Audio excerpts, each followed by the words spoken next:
Hello bachcho, let's see this question. The question says at 0 degree Celsius, the electric resistance of a conductor B is n times that of conductor A. The temperature coefficient of resistance for conductors A and B are alpha 1 and alpha 2 respectively. The temperature coefficient of resistance of a circuit segment containing A and B in series is n alpha 1 plus n alpha 2 upon 1 plus n. Second है n alpha 1 minus n alpha 2 upon 1 plus n. Third one is alpha 1 plus n alpha 2 upon 1 plus n. Fourth one is alpha 2 plus n alpha 1 upon 1 plus n. तो question में कहा गया है कि जब temperature है 0 degree Celsius at 0 degree Celsius जो electric resistance है ऑफ कंडक्टर बी वो हमारे पास n times that of conductor A. और जो temperature coefficient of resistance for conductor A and B वो हमारे पास है अल्फा 1 और alpha 2 respectively. The temperature coefficient of resistance of circuit segment जो कि containing A and B in series वो हमें बताना है कितना होगा। तो इस क्वेश्चन के लिए हमारा की कॉन्सेप्ट यूज हो रहा है that is the temperature coefficient of resistance. Temperature coefficient of resistance. Okay, तो सो अज्यूम करेंगे हमारे पास that is the 0 degree Celsius यहाँ पर टेम्परेचर है। उसके बाद हमारे पास है conductor A and conductor B. Okay, so conductor A and conductor B. Okay, दो कंडक्टर हमारे पास है। तो यहाँ पर resistance R1 and air resistance R2 जो कि हमारे पास है n times of R1 and इसकी जो कोएफिशिएंट है temperature coefficient that is alpha 1 and alpha 2। Okay, तो ये हो गया हमारे पास, इसको मान लेंगे R1 डैश एंड ये हो जाए हमारे पास R2 dash.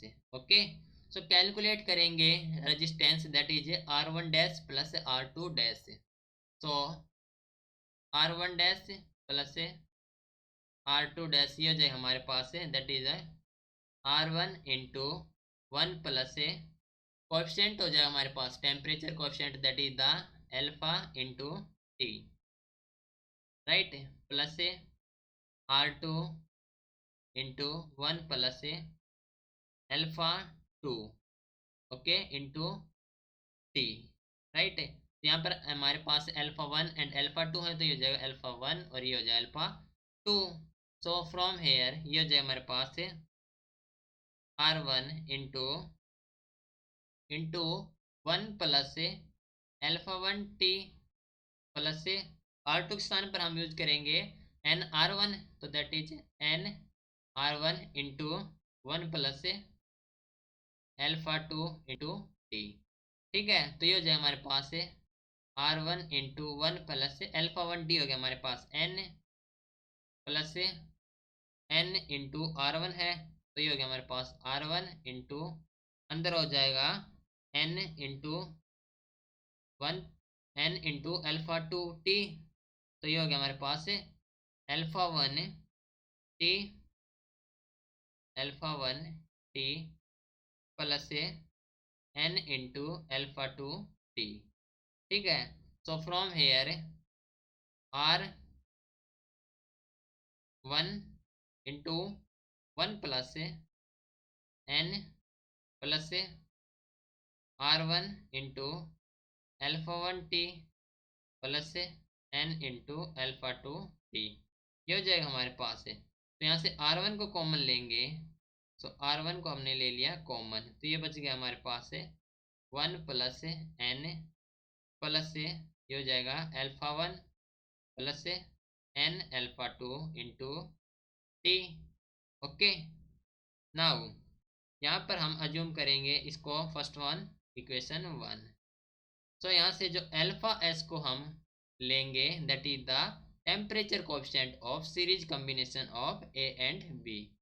Okay, that is the temperature coefficient, right. So R1 dash plus R2 dash कितना हो जाएगा, R1 dash plus R2 dash that is equal to the R1 plus R2 into 1 plus alpha of S T, ठीक है। तो ये हो गया हमारे पास से R1 प्लस R2 को लिखेंगे N R1, so R1 plus N R1 into 1 plus alpha S T that is equal to the, ये हो जाएगा हमारे पास R1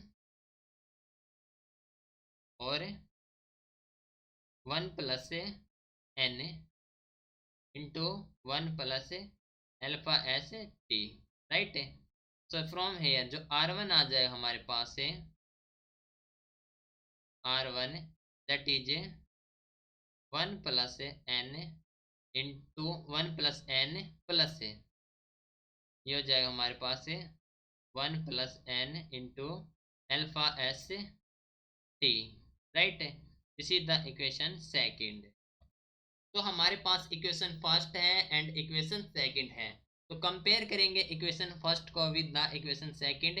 तो हमें जो वैल्यू मिलेगी that is the alpha 1 plus N alpha 2 into T which is equal to the 1 plus N into alpha of S into T.